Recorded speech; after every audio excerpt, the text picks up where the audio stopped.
ఓం శాంతి. శివ పరమాత్మ మహావాక్యాలు. అయితే బాబా ఏం చెప్తున్నారంటే స్థిరమైన అఖండిత ప్రేమ ఉండాలి అంటున్నారు. తెగిపోని ప్రేమ ఉండకూడదు అని చెప్తున్నారనమాట. దాని గురించి ఏం చెప్తారో ఇంకా మనం తెలుసుకుందాము మహావాక్యాలు. శివ బాబాతో స్థిరంగా అఖండిత తెగిపోని ప్రేమ నిత్యం ఎలా అయితే ఉందో అలాగే బ్రాహ్మణాత్మలు నెంబర్ వార్ అయినా కానీ అందరి పట్ల ఉండే ఆత్మిక ప్రేమ స్థిరంగా అఖండితంగా ఉందా?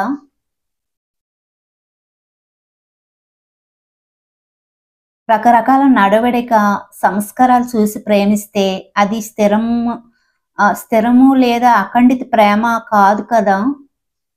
వాళ్ళ సంస్కారం ఎలా ఉంది, వీళ్ళ సంస్కారం ఎలా ఉంది, అందుకే వాళ్ళని దూరం పెట్టేశాం, అందుకే వాళ్ళని పిలవలేదు, వాళ్ళే వస్తే వస్తారు లేకపోతే లేదు, ఇలా అన్నమాట. మరి అది నిజమైన ప్రేమ అంటున్నారు. ఇతరులకు మీ పట్ల లేదా మీకు ఇతరుల పట్ల నడవడిక లేదా సంస్కారము మనసుకి నచ్చకపోతే ప్రేమల శాతం తగ్గిపోతుంది. కానీ ఆ ఆత్మని శ్రేష్ఠ ఆత్మభావనతో ఆత్మకు ప్రేమ ఇస్తే దానిలో లోపం ఉండదు అని అంటున్నారు బాబా. ఎటువంటి సంస్కారాలు నడవడిక కలిగిన వారైనా కానీ బ్రాహ్మణాత్మ కనుక మొత్తం కల్పంలో స్థిరంగా సంబంధం ఉంటుంది. ఈశ్వరయ్య పరివారం వారుగా బాబా ప్రతి ఆత్మని విశేషంగా భావించి ఈశ్వరయ్య పరివారంలోకి తీసుకువచ్చారు. మీకు మీరు రాలేదు కదా, అందరూ బాబా పిల్లలం అయ్యాం కాబట్టి బాబా పరివారంలోకి తీసుకొచ్చాం.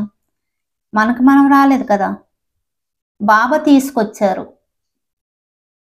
కనుక బాబాని ఎదురుగా ఉంచుకొని ప్రతి ఆత్మ పట్ల ఆత్మిక స్థిరంగా ప్రేమ ఉండాలి. ఏ ఆత్మ యొక్క ఏ విషయమైనా మీకు నచ్చకపోతే ఆ ఆత్మతో ప్రేమ తగ్గిపోతుంది. కానీ ఆ సమయంలో బుద్ధిలో ఒక విషయం స్మృతిలో ఉంచుకోవాలి. ఏమిటంటే ఈ ఆత్మను బాబా ఎన్నుకున్నారు అంటే ఏదో ఒక విశేషత ఉంటుంది, అందుకే బాబా ఎన్నుకున్నారు అనుకోవాలి. బాబా పిల్లలైన తర్వాత ప్రతి ఒక్కరిలో కూడా ఏదో ఒక విశేషత ఉంటుంది కదా, అందుకే బాబా ఎన్నుకున్నారు అని అనుకోవాలి. వాళ్ళ సంస్కారం ఎలా ఉంది, వీళ్ళ సంస్కారం ఎలా ఉంది, ఇలా కాదు అంటున్నారు బాబా. మొదట్లో బాబా పిల్లలకి ఇదే చెప్పేవారు.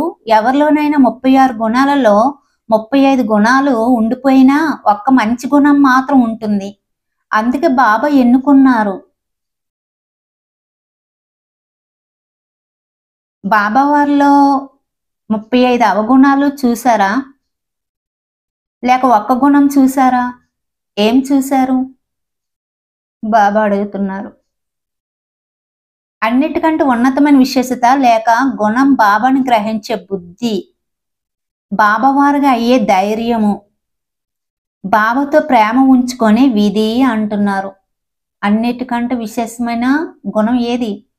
బాబాని గుర్తించారు, బాబావారుగా అయ్యారు, బాబాతో ప్రేమ ఉంచుకొని విధి అంటున్నారు.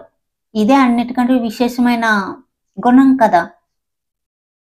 ఇది మొత్తం కల్పంలో ధర్మపితలలో, రాజ్యనేతల, ధనవంతులలో కూడా లేదు, కానీ ఆ ఆత్మతో ఉంది, ఆ ఆత్మలో ఉంది కదా.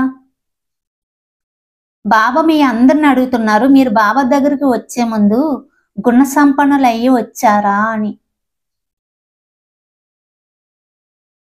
బాబా మీ బలహీనతలను చూసారా? చూడలేదు కదా. ఫస్ట్ బాబాను మనం ఎలా తెలుసుకున్నాం?